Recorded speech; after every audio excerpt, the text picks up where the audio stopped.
Okay, so it's been like 6 months since I said that I was going to show you the bus, but now I'm actually going to show you inside the bus.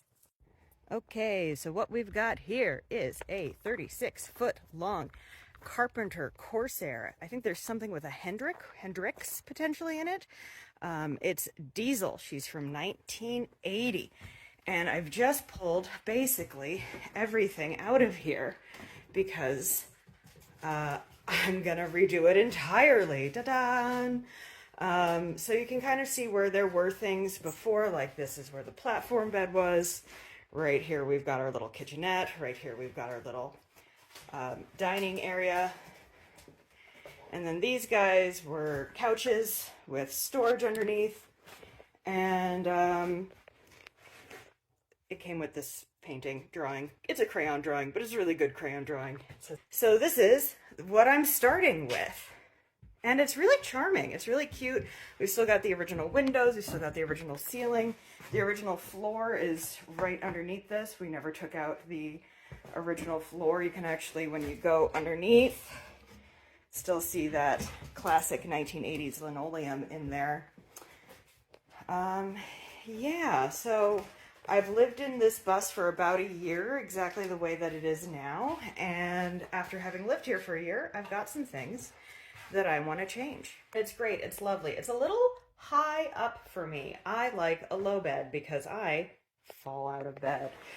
So what I'm going to do is knock out this platform, or at the very least just knock out this top platform and lower everything. These things are great. I really like them, but they are going to have to come down anyway. I might keep them and reinstall once. These little benches here, I don't like them. I would much prefer a closet. Yes, I know my wheel wells are here, but I'm not too concerned about that. I can put something else on top of it. I haven't thought that part through, thanks. This right here, it's fine, it's cute, it's gonna go. I'm gonna put a closet here because I have been living without a closet for 3 years at this point.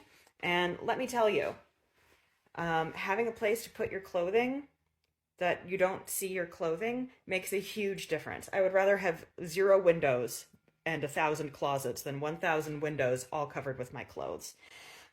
This is where the wood fire stove is going to go. I'm actually going to install the wood fire stove. Ta-da! That'll make things a lot easier.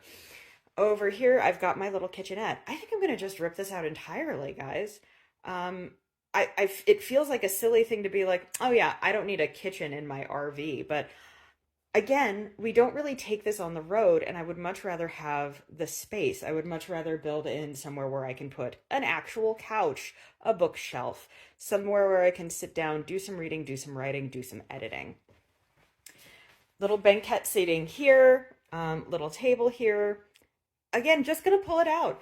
I think it's fine. I think it's nice, but I don't eat in here. When I am doing editing and stuff, a table is good, but I'm probably just curled up in a corner, um, hunching over my laptop. So it would be okay, but I just probably won't. This right here, this stressful thing, is my power converter, and it has been a pain in the ass this whole time. My power often, especially in winter when I'm have a heater and my mattress pad and the lights going, it trips, and then I've got to go outside in the rain and the snow in the dark and get under the bus and flip my power back on. Real pain in the ass. Oh, and then I have to run one less heater also.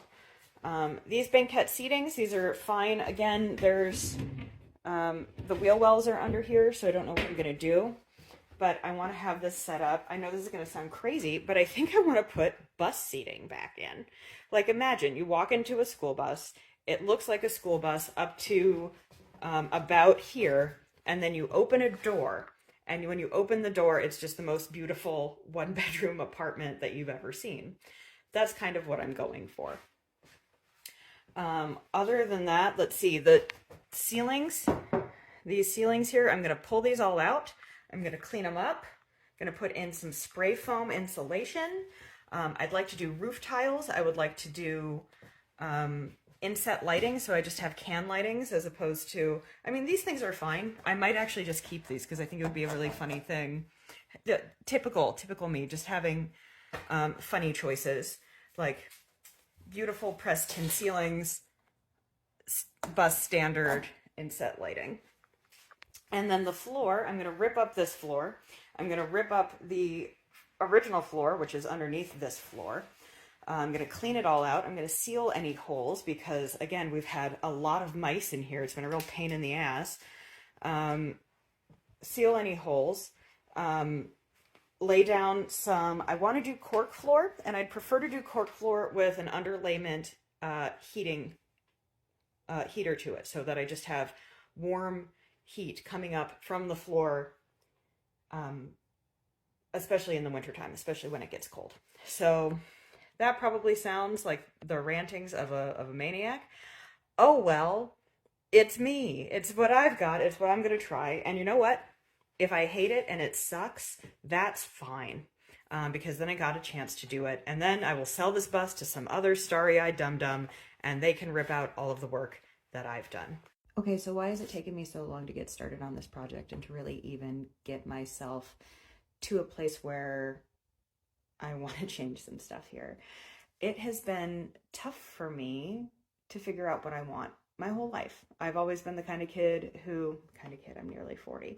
When I was a kid, I was the kind of kid who would be given a brand new box of crayons and I wouldn't play with them. I would just sort them and organize them because I didn't want to ruin them.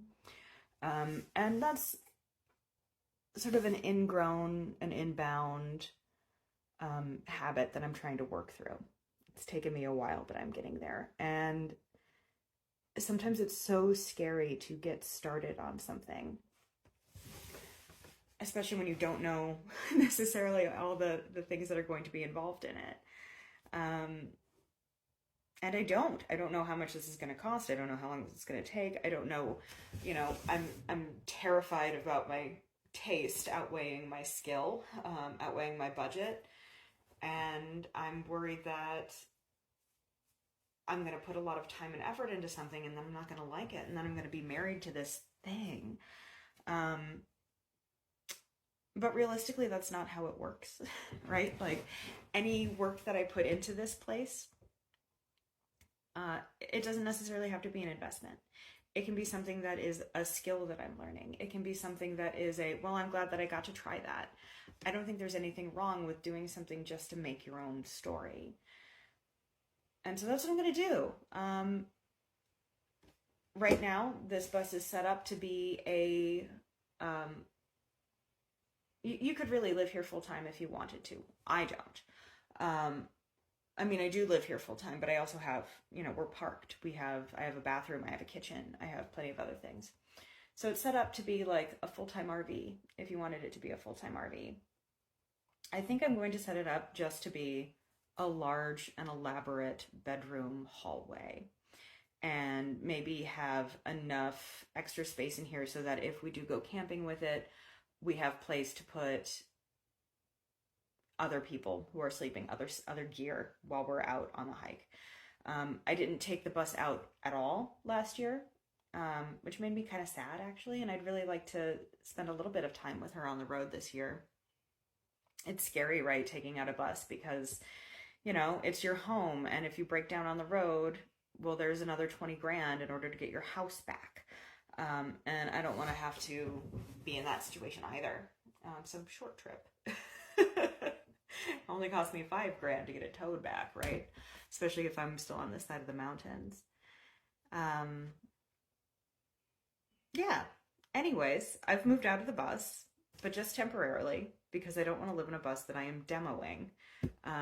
Demo's probably going to start Wednesday, maybe Sunday. We'll see what things are like. I want to get myself sort of set up and sorted in my temporary space right now before I start tearing this place apart. Just in case, 2 days into living in the cabin, it's like, nope, bus was better actually. Sorry, what a mistake. Yuck. I like having options. So yeah, that's it. That's my short little update.